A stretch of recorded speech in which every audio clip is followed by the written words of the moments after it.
Perkenalkan, nama saya Mariani Rafelina Sihaloho dengan NIM C1D1222026. Di sini saya mahasiswa dari program studi bisnis digital Fakultas Ekonomi dan Bisnis Universitas Jambi, dengan dosen pengajar Bapak Bambang Purnomo SCMM. Di sini saya akan menjelaskan materi dari mata kuliah Cyber Security Management. Yang pertama yaitu hukum cyber. Hukum cyber atau yang sering disebut juga dengan hukum teknologi informasi atau TI, hukum dunia maya atau hukum mayantara adalah bidang hukum yang mengatur segala aktivitas yang berhubungan dengan pemanfaatan teknologi informasi, khususnya internet. Ruang lingkup hukum cyber ini luas, tidak hanya sebatas menangani kejahatan di internet saja. Hukum cyber juga mengatur hal seperti perlindungan hak cipta, hak merek, dan rahasia dagang di dunia maya, transaksi elektronik atau e-commerce, e-learning, tanda tangan elektronik atau e-signature, pelanggaran privasi, pencemaran nama baik di internet, kejahatan hacking, dan lain sebagainya. Teori yang melandasi perkembangan dunia maya. Yang pertama ada teori komunikasi. Teori komunikasi menjelaskan bagaimana manusia berkomunikasi dan bertukar informasi. Dalam konteks dunia maya, teori ini membahas bagaimana teknologi, informasi, dan komunikasi memfasilitasi komunikasi antar individu, kelompok, dan organisasi.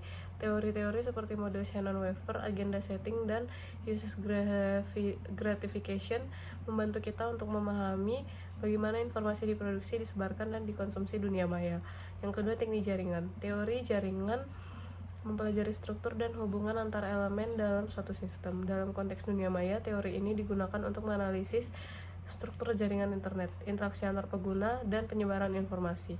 Teori ketiga yaitu teori informasi. Teori informasi mempelajari kuantifikasi, penyimpanan, dan transmisi informasi. Dalam konteks dunia maya, teori ini digunakan untuk memahami bagaimana data dikompresi, ditransmisikan, dan disimpan secara digital.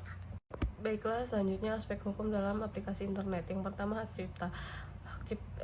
Konten yang dibuat dalam aplikasi internet seperti teks, gambar, video, dan musik dapat dilindungi oleh hak cipta. Penting untuk memahami hak dan batasan dalam menggunakan konten berhak cipta, seperti kewajiban untuk mencantumkan sumber dan mendapatkan izin dari pemilik hak cipta. Pelanggaran hak cipta dapat mengakibatkan tuntutan dan hukum dan sanksi. Yang kedua, merek dagang. Merek dagang digunakan untuk membedakan produk dan layanan satu perusahaan dari perusahaan lain. Penggunaan merek dagang orang lain tanpa izin dapat merupakan pelanggaran hukum. Penting untuk berhati-hati saat menggunakan nama, logo, dan elemen merek dagang lainnya dalam aplikasi internet. Yang ketiga, fitnah dan pencemaran nama baik. Pernyataan yang dibuat dalam aplikasi internet dapat dianggap sebagai fitnah atau pencemaran nama baik jika pernyataan tersebut, yang pertama, palsu, dilakukan dengan maksud untuk mencemarkan nama baik seseorang atau menimbulkan kerugian bagi orang tersebut. Penyebaran fitnah dan pencemaran nama baik melalui internet dapat mengakibatkan tuntutan hukum dan denda. Yang keempat, privasi. Pengguna aplikasi internet memiliki hak untuk privasi data mereka. Aplikasi internet harus memiliki kebijakan privasi yang jelas dan menjelaskan bagaimana mereka mengumpulkan dan mengungkapkan data pengguna. Selanjutnya, keterkaitan UU Perlindungan Konsumen dengan hukum cyber di Indonesia. Undang-Undang Nomor 8 Tahun 1999 tentang Perlindungan Konsumen, UU Perlindungan Konsumen, dan Undang-Undang Nomor 11 Tahun 2008 tentang Informasi dan Transaksi Elektronik atau UU ITE memiliki keterkaitan erat dan dalam melindungi hak-hak konsumen di era digital. Berikut penjelasannya. UU Perlindungan Konsumen dan UU ITE dapat digunakan secara bersama-sama untuk melindungi hak-hak konsumen dan menindak pelaku usaha yang tidak bertanggung jawab. Penting untuk dicatat bahwa UU Perlindungan Konsumen dan UU ITE terus berkembang seiring dengan perkembangan teknologi dan modus operandi pelaku usaha. Oleh karena itu, penting untuk selalu mengikuti perkembangan terbaru terkait dengan perlindungan konsumen di era digital. Peluang profesi kerja di bidang cyber security. Yang pertama, cyber security engineer, bertanggung jawab untuk membangun, memelihara, dan mengimplementasikan sistem keamanan jaringan dan aplikasi. Yang kedua, security analyst, melakukan analisis dan log untuk mendeteksi aktivitas cyber yang mencurigakan. Yang ketiga, security architect, merancang dan membangun arsitektur keamanan untuk sistem informasi dan jaringan. Yang keempat, penetration tester, melakukan pengujian penetrasi untuk mengidentifikasi kelemahan dalam sistem keamanan. Yang kelima, malware analysis, menganalisis malware, perangkat lunak berbahaya untuk memahami cara kerjanya dan bagaimana cara menghentikannya. Yang keenam, security consultant, memberikan saran dan konsultasi kepada perusahaan tentang cara meningkatkan keamanan sistem informasi mereka. konsep CIA dalam keamanan informasi. Yang pertama, kerahasiaan atau confidentiality, memastikan bahwa informasi hanya dapat diakses oleh orang-orang yang berwenang dan memiliki hak untuk mengaksesnya. Contoh penerapan dalam kehidupan sehari-hari itu memasukkan ketasan pada ponsel dan komputer untuk melindungi data pribadi, menggunakan enkripsi untuk mengamankan email dan file penting.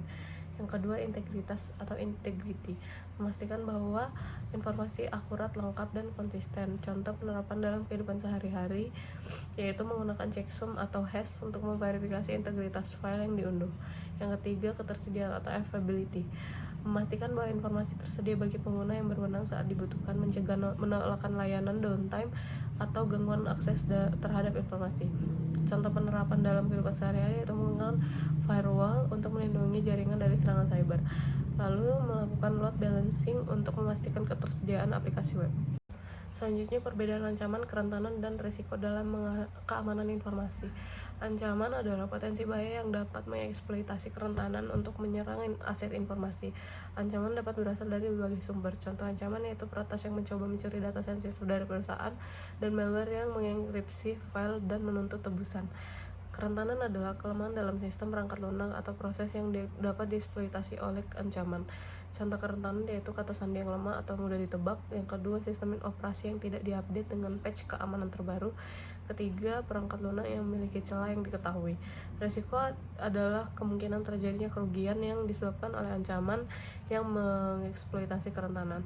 Risiko dihitung dengan mempertimbangkan kemungkinan terjadinya ancaman dan dampak yang ditimbulkan.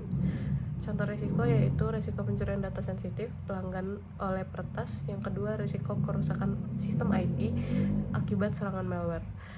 Mengelola ancaman, kerentanan, dan risiko. Manajemen risiko keamanan informasi adalah proses untuk mengidentifikasi, menganalisis, dan mengevaluasi risiko keamanan informasi serta menerapkan kontrol untuk menguranginya.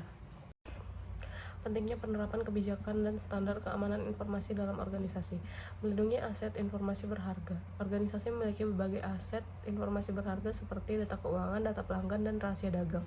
Kebijakan dan standar keamanan informasi membantu mengendalikan akses ke aset informasi dan meminimalkan risiko pencurian, kerusakan, atau penyalahgunaan. Meningkatkan kepatuhan terhadap regulasi. Banyak industri memiliki peraturan yang mewajibkan organisasi untuk menerapkan kontrol keamanan informasi tertentu. Kepatuhan terhadap regulasi ini dapat membantu organisasi menghindari denda dan tuntutan hukum. Ketiga, meningkatkan kepercayaan pemangku kepentingan.